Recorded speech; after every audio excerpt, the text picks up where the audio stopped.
नमस्कार, आप सभी का बहुत बहुत स्वागत है हमारे चैनल एसपीटी न्यूज पर। जैसा कि आप जानते हैं कि हम अपने पहले के एपिसोड में मुंह पका खुरपका रोग जो कि पशुओं में होने वाला रोग है और साथ ही साथ गलघोटू रोग के बारे में बात कर चुके हैं। और आज हमारे साथ हमारे स्टूडियो में मौजूद है पशु विभाग के retired joint director doctor Naresh Gupta ji. Sir, आपका बहुत बहुत स्वागत है। सर, आज हमें बताने जा रहे हैं पशुओं में होने वाले लंगड़ा बुखार के बारे में। तो सर, आप हमें ये बताइए कि जो पशुओं में होने वाला लंगड़ा बुखार है वो क्या है? लंगड़ा बुखार जो है वो गाय भैंस के श्रेणी के जो पशु हैं उनमें होता है और इसमें एकदम से बहुत तेज बुखार आता है और पशु बैठे बैठे ही या 1 या 2 दिन में उसकी मृत्यु भी हो जाती है। तो इससे क्योंकि गोधन का, गोवंश का और भैंस वंश का, हमारे पशुधन का जो है वो बहुत बड़ा नुकसान होता है, इसलिए बहुत ध्यान करके हमें इसका ध्यान रखना चाहिए। ये जो लंगड़ा बुखार है, लंगड़ा बुखार क्या दुधारू पशुओं में ही होता है या फिर ये मतलब जो है ज्यादातर जो गाय भैंस श्रेणी के पशु हैं उनमें होता है और क्योंकि इसमें एकदम से पता भी नहीं लगता है। और हालांकि इसमें जो ज्यादा ये रोग पाया जाता है जो वो 6 महीने से लेकर के 2 वर्ष के जो हैं काफ जिनको बोलते हैं उनमें ज्यादा होता है, बछड़ों में, बछड़ियों में, उनमें। लेकिन जो हेल्दी गाय हैं या जिनमें बहुत हैवी मसल्स होते हैं वहां ये बैक्टीरिया बहुत जल्दी से ग्रो करता है। और अच्छा, मतलब हेल्दी पशुओं में भी ये बैक्टीरिया ग्रो कर लेता है? ग्रो करता है। अच्छा। तो उसमें डेथ होने से किसान को जो है या पशुपालक को बहुत बड़ा नुकसान होता है, इसलिए इसमें ज्यादा ध्यान देना। अच्छा, इसके लक्षण क्या होते हैं? क्योंकि आप बोल रहे हैं कि 2 ही दिन के अंदर फीवर आता है और फिर जैसे मैंने इसमें बताया ना कि बहुत ज्यादा पता नहीं लग पाता है, एकदम से बुखार आता है और जहां जहां हैवी मसल्स हैं, जैसे गाय भैंस के पुट्ठे का रीजन है या जो कंधे का या शोल्डर रीजन अपने कहते हैं, जहां हैवी मसल्स होती हैं वहां एकदम से सूजन आ जाती है। अच्छा। और लंगड़ा बुखार भी इसलिए कहते हैं क्योंकि फिर उसको चलने में दिक्कत होती है। पैरों में भी होती है दिक्कत? हाँ, पैरों में दिक्कत होगी ना। अच्छा। पुट्ठे पे जहां है वहां उसके दिक्कत आ गई और जो शोल्डर रीजन है, आगे के पांव का जो हिस्सा है उसके ऊपर के जो मसल्स हैं वहां ये ग्रो करते हैं। अच्छा। तो वहां भी बहुत ज्यादा टॉक्सिन्स ग्रो होते हैं और जिससे कि उसके अंदर बिल्कुल नेक्रोसिस मतलब जो है वो मसल्स को खा जाते हैं, एक तरह से खत्म कर देते हैं।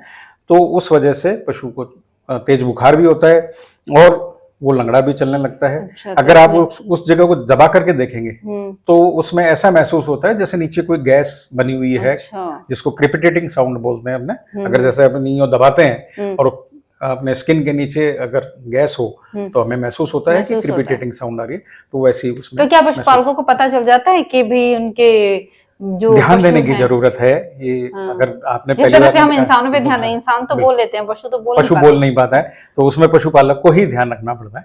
तो क्या इसके बचाव किस तरह से किया जा सकता है? इसमें बचाव का सबसे बढ़िया तरीका है क्योंकि इस रोग का वैक्सीनेशन होता है। हाँ।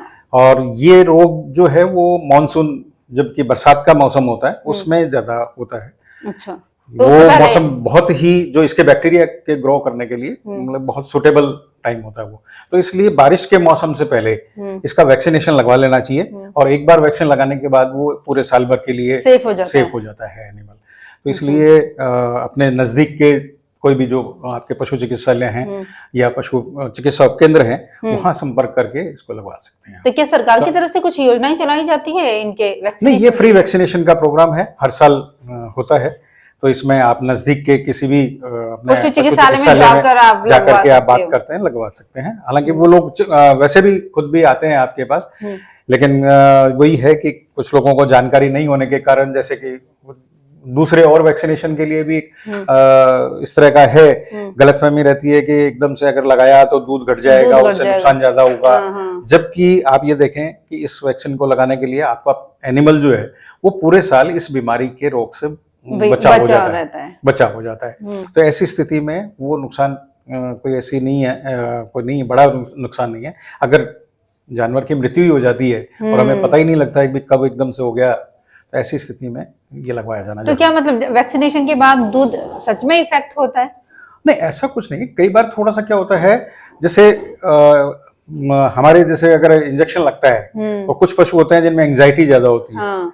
ऐसा एज इट इज उसका कोई फर्क नहीं आता है, लेकिन क्योंकि कई बार होता है कि कुछ समय के डर लिए की हो वजह सकता से है, हाँ टेम्परेरी वो फेज होता है भी। आपने अभी हार्मोनल चेंज बोल सकते नहीं, हार्मोनल चेंज इसमें नहीं कोई फर्क पड़ता, अच्छा। लेकिन केवल एक वो ये है कि वो एंजाइटी जो उसमें आती है, या जैसे कई बार डर जाता है पशु, तो उस वजह उसकी से जो वजह थोड़ा से सा कोई दूध कभी इफेक्ट कम हो होता है। गया, वो एक अलग बात है। अगर इफेक्ट होगा तो थोड़े समय के लिए होता हाँ है, वो बिल्कुल फिर कुछ समय बहुत बाद ही वो नॉर्मल हो जाता है। टेम्परेरी, बहुत ही टेम्परेरी मतलब फेज उसकी जो फियर से वो पशु हाँ, बाहर आ जाता है इंजेक्शन की बिल्कुल, फियर से, तो फिर वो नॉर्मल हो जाता नॉर्मल है। हो जाता है। तो मतलब अपने पशुओं के लिए ये बहुत जरूरी है, तो वैक्सीनेशन इस चीज बहुत को जरूरी ध्यान है। रख करके समय से पूर्व जो है इसको करवा लेना चाहिए, अन्यथा इसका बहुत बड़ा नुकसान हो सकता है। धन्यवाद सर, आपने इतनी अच्छी जानकारी हमारे ऑडियंस को दी। अब मैं चाहूंगी कि हमारे ऑडियंस में भी अगर आपके मन में भी इससे रिलेटेड कुछ भी क्वेश्चन है तो आप कमेंट बॉक्स में कमेंट कर सकते हैं, और आप हमारा नेक्स्ट वीडियो किस टॉपिक पर देखना चाहते हैं वो टॉपिक भी आप डाल सकते हैं। धन्यवाद सर, थैंक यू। धन्यवाद।